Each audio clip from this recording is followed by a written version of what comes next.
वालों की एक खासियत है, आप सबको पता होगी गिलगित बल्तिस्तान में, वो शिना के साथ उर्दू प्लस इंग्लिश मिक्स कर लेते हैं। तो उनका एक जुमला था कि इसमें योग डिफिकल्ट हूँ। तो हमने शुरू वहाँ से की थी।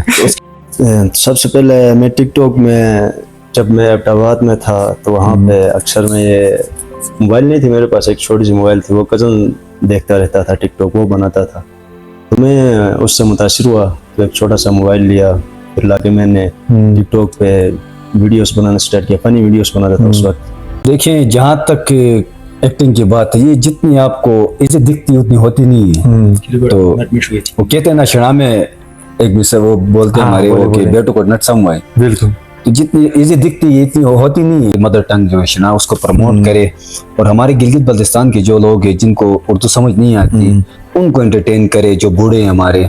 तो हमारी कोशिश ज्यादातर यही होती है कि अपनी जबान को प्रमोट करने के साथ अपने लोगों को एंटरटेन करे। बाकी एक दफ़ा मुझे यूनिवर्सिटी से निकाला भी गया, यूनिवर्सिटी की तरफ से। तो सबसे पहली बात यह है कि स्टूडेंट्स हैं, उनका जो रिएक्शन होता है वो हमेशा अच्छा होता है। तो यूनिवर्सिटी की तरफ से थोड़ा सख्त करते हैं हमेशा कि आप ये यूनिवर्सिटी के खिलाफ करते हो, ये करते हो, वो करते हो। लेकिन ये बात नहीं, यूनिवर्सिटी एक सोशल, क्या कहते हैं, तालीमी इदारा है, सोशल इदारा है। बिल्कुल। चिलासी जो हमारे दोस्त हैं उनको एंटरटेन करने के लिए हमने गुशपुर भाई की जो वॉइस थी उसको इस्तेमाल किया। कमांडर गुशपुर भाई, आप सब जानते हैं। बिल्कुल। फिर गिजर वालों को एंटरटेन करने के लिए हमने अतीक भाई की वॉइस इस्तेमाल की, फिर गला उस्ताद की वॉइस भी इस्तेमाल की हमने। बहुत से ऐसे फनी लोग हैं जहाँ पे जिनका अलग अलग जगहों से ताल्लुक है, उन सब की हमने वॉइस इस्तेमाल की। और अब तक सबसे ज़्यादा वायरल होने वाली वीडियो जो थी उसमें 18 मिलियन प्लस व्यूअर्स आए थे, जिसमें हमने एक मैसेज दिया था लोगों को शेखसुनी के ऊपर। नहीं, मेरा ताल्लुक डिस्ट्रिक्ट गिलगित से ही है, बड़ी बंगला से मेरा ताल्लुक है, अमन और अमान के लिए। सबसे बड़ी चीज़ जो होती है वो इंसानियत होती है। इंसान के अंदर सबसे पहले इंसानियत होनी चाहिए। ये मजहबी वो करना में कुछ नहीं रखा। मैं यही कहना चाहता हूँ जो भी हमारे व्यूअर्स है, सब दोस्तों के, कि आपस में प्यार मोहब्बत से रहें, एक दूसरे को सपोर्ट करें, हम खुशी में काम आए एक दूसरे की, और प्यार ही बांटे एक दूसरे के साथ। कंटेंट तो अक्सर हम मूवीज़ देखते हैं तो वहाँ से उठा के फिर वो मूवीज़ की क्लिप से इंस्पायर होते हैं तो फिर वहाँ से बना लेते हैं। जो फनी कंटेंट्स होते हैं वो अक्सर हमें, हमारे जो दोस्त होते हैं वो अक्सर भेजा करते हैं व्हाट्सएप में। हमें पेड प्रमोशंस मिलती है अक्सर, पेड प्रमोशंस करते हैं तो उससे हमें हमारा जो जेब खर्च है वहाँ से निकलता है। माशाल्लाह।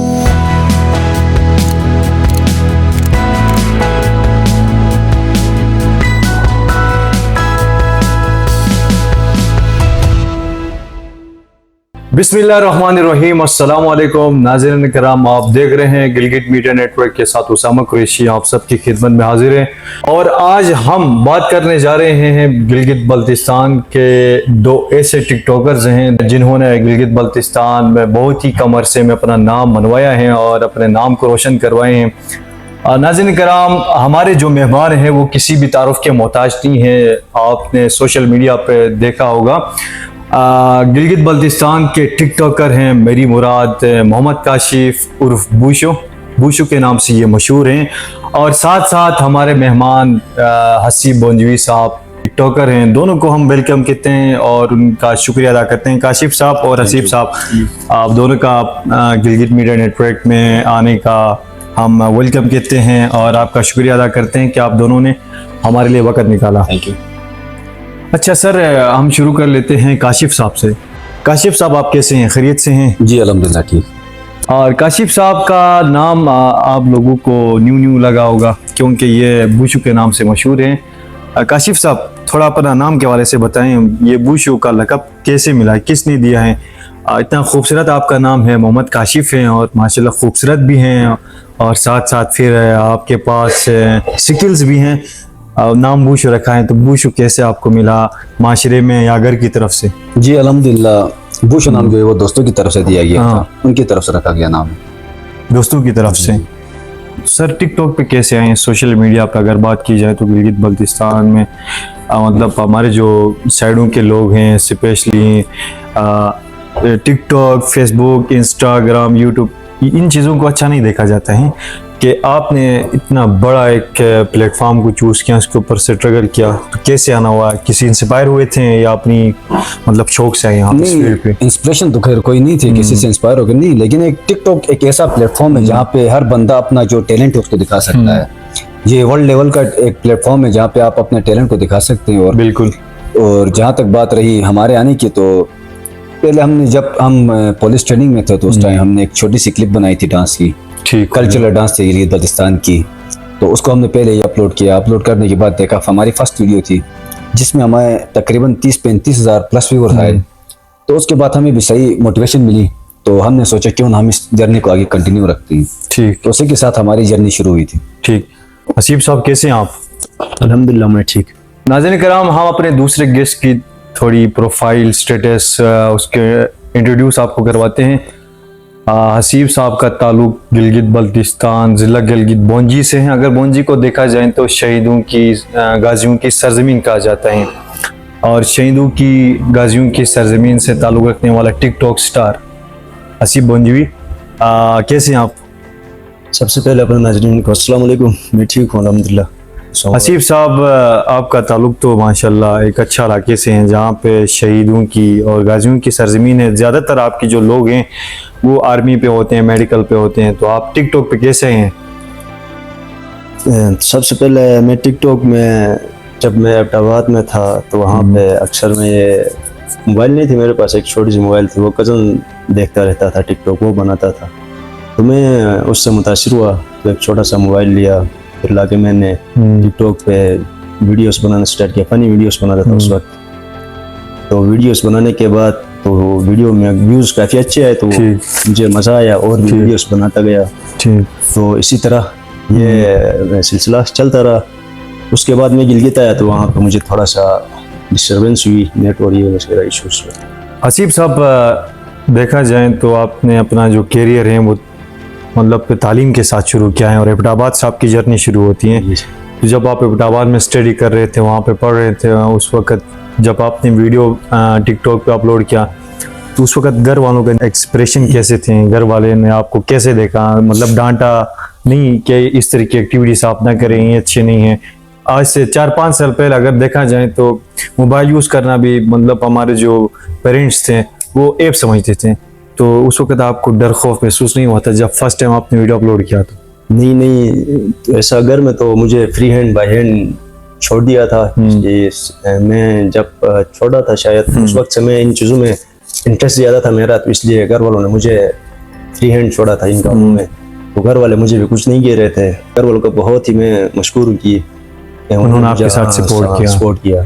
ठीक सर, ये बताएं कि फ़नी कंटेंट बनाते हैं, अगर देखा जाए तो आपका जो कंटेंट होता है वो ज़्यादातर गिलगित बल्तिस्तान की जो मादरी ज़बान है चिनाब पे आपका कंटेंट होता है। अगर देखा जाए तो ओवरऑल पाकिस्तान की जो लैंग्वेज है वो उर्दू है, और आप ज़्यादातर वीडियोस जो हैं वो चिनाब पे बनाते हैं। चिनाब पे क्यों बनाते हैं, उर्दू पे क्यों नहीं बनाते? देखिए, मेरा अपना ताल्लुक है गिलगित बल्तिस्तान से, तो मेरी कोशिश यही होती है कि अपनी जो ज़बान है, अपनी हमारी मदर टंग जो है शिना, उसको प्रमोट करे, और हमारे गिलगित बल्तिस्तान के जो लोग हैं जिनको उर्दू समझ नहीं आती उनको एंटरटेन करे, जो बूढ़े हैं हमारे।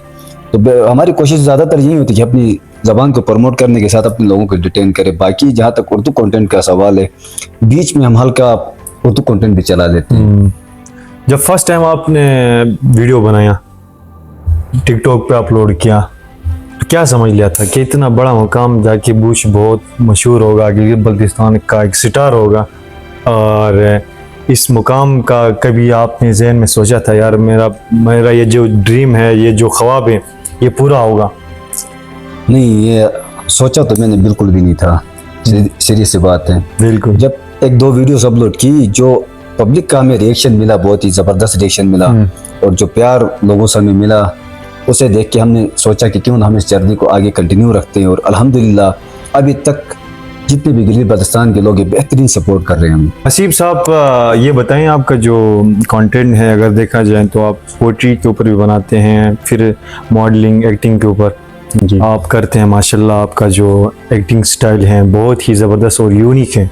गिलगित बल्तिस्तान में टैलेंट का कोई कमी नहीं है। गिलगित बल्तिस्तान का हर स्टूडेंट जो है वो इकबाल का शाहीन है। गिलगित बल्तिस्तान का हर बच्चा, हर मर्द जो है वो सदपारा की तरह हैं, और गिलगित बल्तिस्तान का हर बच्चा हवलदार लगजान की तरह हैं। हसीब साहब, ये बताएं कि आपने जो उर्दू मॉडलिंग, उर्दू एक्टिंग आप ज़्यादातर फोकस करते हैं और साथ साथ फिर गिलगित बल्तिस्तान की जो चिना लैंग्वेज है उस पर भी वीडियोस बनाते हैं, तो ये कैसे बना लेते हैं आप? कंटेंट तो अक्सर हम मूवीज़ देखते हैं तो वहाँ से उठा के फिर वो मूवीज़ की क्लिप से इंस्पायर होते हैं तो फिर वहाँ से बना लेते हैं। जो फनी कंटेंट्स होते हैं वो अक्सर हमें हमारे जो दोस्त होते हैं वो अक्सर भेजा करते हैं व्हाट्सएप में कि अच्छा। वहाँ से भेजते हैं तो हम फिर वहाँ से बता देते हैं। आसिफ साहब, ये जो मॉडलिंग है, एक्टिंग है, बहुत ही मतलब मुश्किल काम है देखा जाए तो। देखने में वो आसान होता है लेकिन रियल लाइफ में प्रैक्टिकल करना बहुत ही मुश्किल होता है। आप लिपसिंग जो है सेम टू सेम जो मतलब मॉडल्स होते हैं, एक्टर्स होते हैं, उन्हीं की तरह करते हैं। प्रैक्टिस टाइम उनको कैसे देते हैं, कितना मतलब टाइम लगाना होता है, फिर जाके प्रैक्टिकली कैमरे के सामने आके करना होता है, और जब कैमरे के सामने आते हैं तो कितनी दफ़ा शूटिंग करते हैं और एडिटिंग में कितना टाइम लगता है? तो सबसे पहली बात ये है कि जब हम जो लिपसिंग की बात आती है कि लिपसिंग में तो सबसे पहले हम जब शुरू टिकटॉक स्टार्ट किया था तब हम ये वीडियो बनाते थे, तब कैमरे के सामने तो हम बार बार ऐसे ही अपलोड करते थे। लिपसिंग उस वक्त बराबर नहीं थे। बाद में हमने जब बनाते गए तो हमारी जो खामी थी उसमें तो फिर वो हमें नजर आई, फिर हमने उसमें थोड़ा सा थ्रिल आई उसमें। तो इसी तरह हमने कोशिश करने के बाद हमारी जो लिपसिंग थी वो अब बेहतर हुई।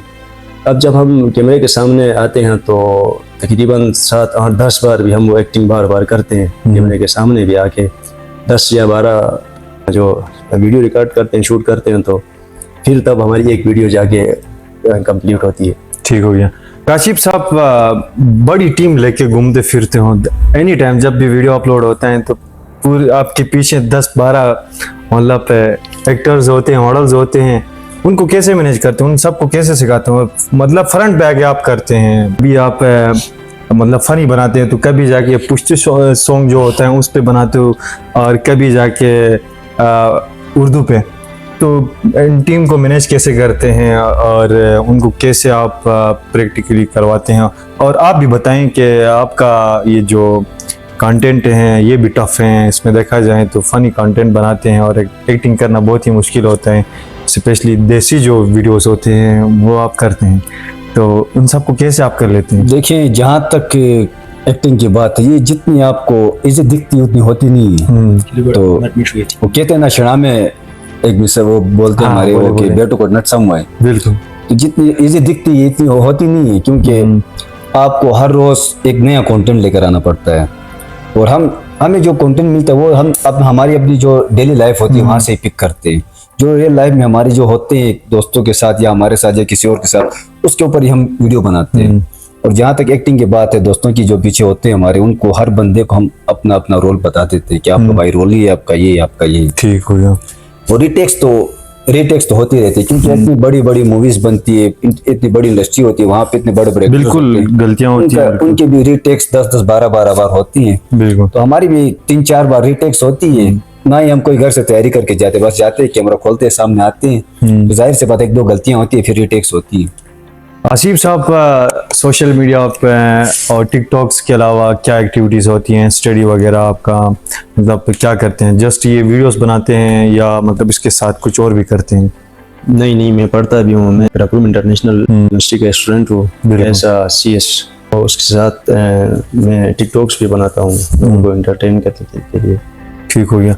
काशिफ साहब, एक तो आप एक बहुत ही मुस्तहकम इदारे पे हैं, आप ड्यूटी सर अंजाम दे रहे हैं, पुलिस में गिलगित बल्तिस्तान के लोगों की प्रोटेक्शन के लिए बैठते हैं, और दूसरी बात आप लोगों को एंटरटेनमेंट करते हैं, तो ड्यूटी भी आप दे रहे हैं, फिर जाके बाहर आके सोशल मीडिया पे काम भी करते हैं, तो कैसे मैनेज करते हैं? लोग भाई से नहीं मिलता है और बाप बेटे से नहीं मिलता है, इतना मतलब लोग मसरूफ़ हुए हैं, बिजी हुए हैं, और आप जाके ड्यूटी भी दे रहे हैं, उसके साथ साथ फिर आके शाम को हम जैसे लोग जब घर में बैठते हैं तो आपकी वीडियोस ऊपर नीचे स्क्रॉल करते हैं, कैसे करते हैं? देखिए, एज अ पुलिस डिपार्टमेंट में काम करते हुए मैं जहाँ पे लोगों को सिक्योरिटी फराहम करते हैं हम, उसके साथ साथ हमारी कोशिश यही होती है कि साथ साथ लोगों को एंटरटेन भी किया करें। ठीक हो गया। और एंटरटेनमेंट की बात है तो कोशिश करते हैं हम किसी भी तरीके से जहाँ ड्यूटी से हमें 2 घंटे 3 घंटे टाइम मिले उसको हम लोगों को दें, ताकि हम उस 2-3 घंटे में 1 या 2 वीडियोस भी बनाएं ताकि लोगों को एंटरटेन करें। ठीक। तो जहाँ तक टाइम की बात है तो बंदा चाहे तो कुछ भी कर सकता है। आसिफ साहब ये बता दीजिए, कराक्रम इंटरनेशनल यूनिवर्सिटी गिलगित बल्तिस्तान की वाहिद और बड़ी यूनिवर्सिटी है जहाँ पर मुख्तलिफ डिपार्टमेंट से हैं। तो कराक्रम यूनिवर्सिटी में जब आप वीडियोस बनाते हैं डिपार्टमेंट की तरफ से, स्टूडेंट की तरफ से क्या रिएक्शन होता है, क्या फीडबैक होता है? कोई आपको सराहते हैं या मतलब बैड कमेंट्स या बैड फीडबैक, कभी इस तरह का आपके साथ हुआ है? हुआ है, एक दफ़ा मुझे यूनिवर्सिटी से निकाला भी गया यूनिवर्सिटी की तरफ से। तो सबसे पहली बात यह है कि स्टूडेंट्स हैं, उनका जो रिएक्शन होता है वो हमेशा अच्छा होता है। तो यूनिवर्सिटी की तरफ से थोड़ा सख्त करते हैं हमेशा कि आप ये यूनिवर्सिटी के खिलाफ करते हो, ये करते हो, वो करते हो। लेकिन ये बात नहीं, यूनिवर्सिटी एक सोशल क्या कहते हैं, तालीमी इदारा है, सोशल इदारा है, बिल्कुल है। वहाँ पे हमें ये चीज़ें, सबसे पहली बात ये जो वीडियोस, हाँ ये नहीं करनी चाहिए, लेकिन हम फिर भी बनाते हैं। यूनिवर्सिटी वाले हमें जो थोड़ा सा जो सख्ती करते हैं वो अपने तालीम पे थोड़ा सा ध्यान दें, इसलिए करते हैं वो भी। अच्छा सर, ये बताएं, गिलगित बल्तिस्तान का कौन सा ऐसा इलाका है जहाँ से आप ताल्लुक़ रखते हैं? लोग तो कहते हैं कि काशिफ साहब जो हैं वो अस्तोर से हैं, और अस्तोर की जो ज़बान है उस पर आप ज़्यादा वीडियोस बनाते हैं, डायलॉग मायलॉग भी करते हैं, फिर फ़नी कंटेंट भी बनाते हैं। तो अस्तोर के लोग आपको गालियाँ नहीं देते हैं? नहीं, मेरा ताल्लुक डिस्ट्रिक्ट गिलगित से ही है, बड़ी बंगला से मेरा ताल्लुक है। अस्तोर के ऊपर हमने शुरू में बहुत वीडियोस बनाई, लेकिन किसी भी अस्तोरी भाई की तरफ से हमें कोई गलत रिएक्शन नहीं मिला अभी तक। सबसे ज्यादा प्यार उनकी तरफ से ही मिला था और बहुत सपोर्ट करते थे अस्तोर के जो भाई हमारे साथ। बहुत ही हंसी मजाक उनके साथ होती थी, भाइयों की तरह रहते थे। तो उनकी लैंग्वेज हमने सीखा पहले, क्योंकि जो अस्तोर की लैंग्वेज बहुत टफ है, तो उनकी लैंग्वेज पहले हमने सीखा। और उसके बाद काशिफ साहब कोई ऐसा जुमला, कोई ऐसा वर्ड्स बताएं जो कोई अस्तोर की ज़बान पे हो, जिस पे आपने वीडियो बनाई हो और ऑडियंस भी सुने। अस्तोर की एक खासियत है, आप सबको पता होगी, गिलगित बल्तिस्तान में वो शिना के साथ उर्दू प्लस इंग्लिश मिक्स कर लेते हैं। तो उनका एक जुमला था कि इसमें योग डिफिकल्ट हूँ। तो हमने शुरू वहाँ से की थी। तो इसमें योग डिफिकल्ट हूँ, इसमें योग डिफिकल्ट, इसमें सारे मिलाए उन्होंने। तो वहाँ से हमने शुरू किया उस जुमले के साथ। फिर उसके बाद बहुत से आगे बनाई। अस्तोर की जो ज़बान है उसके अलावा हट के बात की जाए तो गिलगित बल्तिस्तान में मुख्तलिफ ज़बानें बोली जाती हैं। 3-4 हमें जुमले सुनाएं, ऑडियंस भी थोड़ा एंजॉय करें। कोई जिस तरह आपने कहा अस्तोर की ज़बान पर भी आपने एक जुमला कहा, इसी तरह फिर वंजा ऐसे कर दो हैं, मतलब कोस्तान की ज़बान पे भी आप वीडियोस बनाते हैं। फिर बात की जाए तो दियामर की जो ज़बान है, चिलासी ज़बान पे भी आप बोलते हैं। ऑडियंस को थोड़ा चिलासी जो हमारे दोस्त हैं उनको एंटरटेन करने के लिए हमने गुशपुर भाई की जो वॉइस थी उसको इस्तेमाल किया। कमांडर गुशपुर भाई, आप सब जानते हैं। बिल्कुल। फिर गिजर वालों को एंटरटेन करने के लिए हमने अतीक भाई की वॉइस इस्तेमाल की। फिर गला उस्ताद की वॉइस भी इस्तेमाल की हमने। बहुत से ऐसे फनी लोग हैं जहाँ पे जिनका अलग अलग जगहों से ताल्लुक, उन सब की हमने वॉइस इस्तेमाल की ज़रूरत आने पर।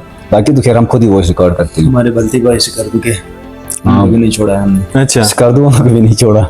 अच्छा सर, टिकटॉक पे अभी आपके कितने फॉलोअर्स हो चुके हैं और ज़्यादातर वीडियोस आप चिना ज़बान पे अपलोड करते हैं, तो कौन सी वीडियो वायरल हुई है? फॉलोअर्स की हमारे भी तो 100 के कंप्लीट हो चुके हैं। 100 के कंप्लीट? 100 के। हमारा फोकस फॉलोअर्स के ऊपर नहीं, हमारा जो फोकस है वो हमारे कंटेंट, अपनी जो लैंग्वेज नहीं है गिलगित की उसके ऊपर फोकस। हम चाहते हैं कि हमारी अपनी लैंग्वेज जो हम उसको प्रमोट करें। और अब तक सबसे ज्यादा वायरल होने वाली वीडियो जो थी उसमें 18 मिलियन प्लस व्यूअर्स आए थे, जिसमें हमने एक मैसेज दिया था लोगों को शेयर सुनी के ऊपर जो होते हैं उसके ऊपर, और बहुत ही अच्छा रिस्पॉन्स मिला लोगों को उस पर। आसिफ भाई, आपका ये जो दोस्त हैं, आपका ये जो भाई हैं, ज़्यादातर आप आपस में बैठते हैं, आपस में ही आपकी वीडियोस आती हैं, कहीं पे आप इसके साथ रोल करते हैं तो कहीं पे आपके साथ करते हैं। और साथ आपकी टीम की बात की जाए तो टीम तो आपकी मतलब माशाल्लाह ज़बरदस्त टीम है। तो आपकी हमेशा मतलब जब वीडियो शूट करते हैं, कहीं पे चले जाते हैं तो इकट्ठे ही जाते हैं और एक दूसरे को आइडियाज़ खुद शेयर करते हैं। सबसे पहले तो बुश निकाला जाती है जब मैं सोता मतलब पहले मैं ये जाते हैं यूनिवर्सिटी नहीं तो फिर कहीं और भी जाते हैं, तो फिर हम वहाँ से दोस्तों को कॉल करते हैं, मैसेज करते हैं, फिर वहाँ इकट्ठा करके फिर अपनी जो शूटिंग है वो जारी रखते हैं वहाँ से। अच्छा आसिफ भाई, बात की जाए तो हमारा काशिफ साहब जो हैं वो पुलिस में हैं, फिर उसकी सैलरी भी होगी, इनकम भी होगी, कहीं से जनरेट भी करेगा। तो आप स्टूडेंट हैं माशाल्लाह, तो इसके लिए फिर अच्छा सा कैमरा, अच्छा सा फ़ोन, फिर उनके जो इंस्ट्रूमेंट होते हैं वो काफ़ी एक्सपेंसिव और महंगे होते हैं। जी भाई। तो कैसे मैनेज करते हैं सारे, मतलब एक ही कैमरे से या एक ही फ़ोन से अपनी शूटिंग करते हैं, या आपने भी मतलब अपने लिए अलग लिया हुआ है? तो सबसे पहले तो फ़ोन की बात हो तो फ़ोन जो है वो मेरे अब्बू ने मुझे सपोर्ट किया था। माशाल्लाह। जो इंस्ट्रूमेंट थी, कैमरा स्टैंड वगैरह जो भी है, इसके लिए मुझे मना नहीं किया। मैंने अब्बू को कहा तो उसने मुझे लेके दिया। और साथ में हम बुश हुए, उसके पास भी है। हमें एक कैमरे से तो काम नहीं चलता, तो तीन कैमरे होते हैं अक्सर, पीछे से भी शूट होती है, आगे से भी शूट होती है, तो हम मिल के करते हैं। अच्छा आसिफ भाई, कोई अर्निंग कमाई है कहीं से, पैसे अभी तक आपको मिले हैं किसी भी तरीके से, एडवर्टाइजमेंट की तरीके से या फिर टिकटॉक की तरफ से? अगर टिकटॉक की बात की जाए तो मेरे ख्याल में पाकिस्तान में इसका कोई ऐसा प्रोसेस नहीं है पैसे मिलने का। सबसे पहली बात ये है कि टिकटॉक जो एक प्लेटफॉर्म है, इसको हमारे यहाँ गिलगित में ये इसको ज़्यादा तरजीह भी नहीं दी जाती, इसको अच्छा भी नहीं समझते अच्छा लोग। यहाँ से अर्निंग की बात की जाती है तो वो है सबसे पहले पाकिस्तान में तो इसका बैंड है, मोनेटाइजेशन का जो सिलसिला है वो बैंड है, तो वहाँ से हम नहीं कमा सकते हैं। हमें पेड प्रमोशंस मिलती है अक्सर, पेड प्रमोशंस करते हैं तो उससे हमें हमारा जो जेब खर्च है वहाँ से निकलता है। माशाल्लाह 50-60 हज़ार होता है महीने में? नहीं, उससे ज़्यादा होता है माशाल्लाह। कम इतना होता है, कम से कम 50-60 हज़ार? कम 50-60 हज़ार होता है। मतलब ज़्यादा कभी कभार जो ज़्यादा हमने जो शूट लगाई थी वो थी तकरीबन 1,07,000। अच्छा काशिफ साहब, आप बताएं कि आपने अब तक अपनी सैलरी के अलावा, ड्यूटी के अलावा मतलब कितनी इनकम जनरेट किया टिकटॉक से? देखिए, टिकटॉक पे अर्निंग का तो कोई सिस्टम यहाँ पर नजर नहीं आ रहा, क्योंकि टिकटॉक पूरे पाकिस्तान में बैंड है। बिल्कुल। और जहाँ तक लाइव आते हैं, लाइव अर्निंग होती है, गिफ्टिंग वगैरह होती है, उसके लिए फिर जुगाड़ लगाते हैं, VPN के इस्तेमाल करते हैं, UK के सिम्स का इस्तेमाल करते हैं। लेकिन हमारी जो अर्निंग होती है यहाँ पे वो ज़्यादातर पेड प्रमोशंस होती है, एडवर्टाइजमेंट्स के थ्रू होती है।